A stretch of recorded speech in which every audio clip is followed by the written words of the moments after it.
വരാപ്പുഴ അതിരൂപതയ്ക്ക് കീഴിലുള്ള Kalamassery saint Paul's ദേവാലയത്തിലെ മാതാവിന്റെ രൂപക്കൂട് അജ്ഞാതൻ തകർത്തു. കളമശ്ശേരി HMT മെഡിക്കൽ കോളേജ് റോഡരികിൽ പള്ളിയുടെ പ്രധാന പ്രവേശന കവാടത്തോട് ചേർന്ന് സ്ഥിതി ചെയ്യുന്ന രൂപക്കൂടിന് നേരെയാണ് അക്രമമുണ്ടായത്. ഇന്ന് രാവിലെ വിശുദ്ധ കുർബാനയ്ക്കായി പള്ളിയിലെത്തിയ വിശ്വാസികളാണ് രൂപക്കൂടിന്റെ ഗ്ലാസ് തകർന്ന നിലയിൽ ആദ്യം കണ്ടത്. രൂപക്കൂടിന്റെ ചില്ലുകൾ പൂർണ്ണമായും തകർക്കപ്പെട്ട നിലയിലാണ്. രൂപക്കൂടിനുള്ളിൽ വലിയ കല്ലുകൾ കിടക്കുന്നതായും ഗ്ലാസ് കഷ്ണങ്ങൾ ചിതറിക്കിടക്കുന്നതായും കണ്ടെത്തിയിട്ടുണ്ട്. വിവരമറിഞ്ഞ് കളമശ്ശേരി പോലീസ് സ്ഥലത്തെത്തി പ്രാഥമിക പരിശോധനകൾ നടത്തി. പ്രദേശത്തെ CCTV ദൃശ്യങ്ങൾ ശേഖരിച്ചു വരികയാണ്.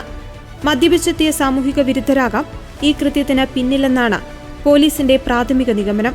എങ്കിലും ഒരാരാധനാലയത്തിന് നേരെ നടന്ന അക്രമമായതിനാൽ അതീവ ഗൗരവത്തോടെയാണ് പോലീസ് കേസിനെ സമീപിക്കുന്നത്.